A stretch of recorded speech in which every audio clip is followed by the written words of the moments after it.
Asalaamu calaykum waraxmatullaahi wabarakaatuhu. Soo dhawaada dhammaan akhyaarta ku xiran barayga bulshada meel kasta ood joogtiin. Waxaan caawa idiin wadaa barnaamij ka duwan barnaamijyadii engineering-ka ayaa idinla wadaagi jiray. Halkani waa masjidka Xareed Yarow ee xaafadda Guulwade ee magaalada Kismaayo. Maasha Allah, waxaan halkan kaga qayb galay xaflad laga qayb galatay ugu qiimaha badnayd. Xafladan waa xafladda xiritaanka tafsiirka Quraanka Kariimka oo dhammaaday 2 maalin ka hor. Maasha Allah, wallaahi dadka meeshan joogay farxadda ka muuqatay, dareenka ka muuqday, mashaacirta meeshan ka muuqatay, dadka iyo kalgacalka u dhaxeeyay, sheekha sida loo jeclaa. Maasha Allah, sheekh soo dadku ugu ducaynayay wax la soo koobi karo ma ahayn. Wax la soo koobi karo ma ahayn. Quruxda dadka ka muuqato, masjidka qaabka loo diyaariyay. Maasha Allah, xaflad waxay ahayd si fiican looga soo shaqeeyay, si fiican loo soo agaasimay. Kumanaan qof oo ka kala yimid daafaha magaalada Kismaayo ama xaafadaha magaalada Kismaayo ayaa joogay. Booliis ayaa joogay masjidka gudihiisa iyo dibaddiisaba. Kumanaan qof ayaa isugu timid. Maasha Allah, wallaahi waxaa weeye wax aad iyo aad u qiiro leh ayay ahayd. Sheekha ayaa dadkii meesha joogay mid ugu ducaynayay inta uu ka gaaro 2 saac ka badan ayuu taagnaa sheekha.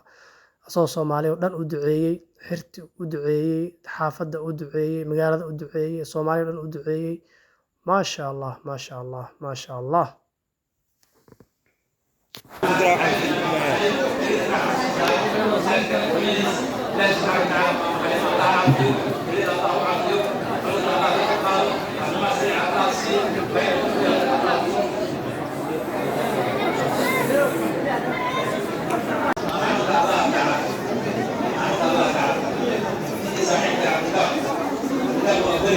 بعد بعزة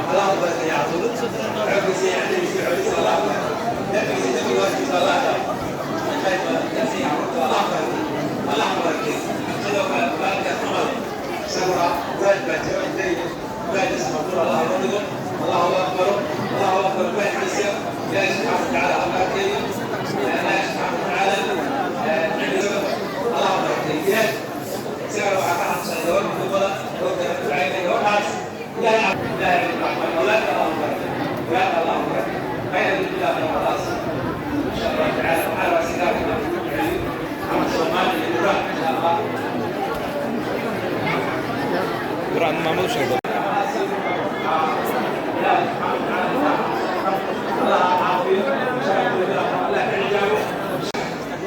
الله أكبر الله أكبر لا إله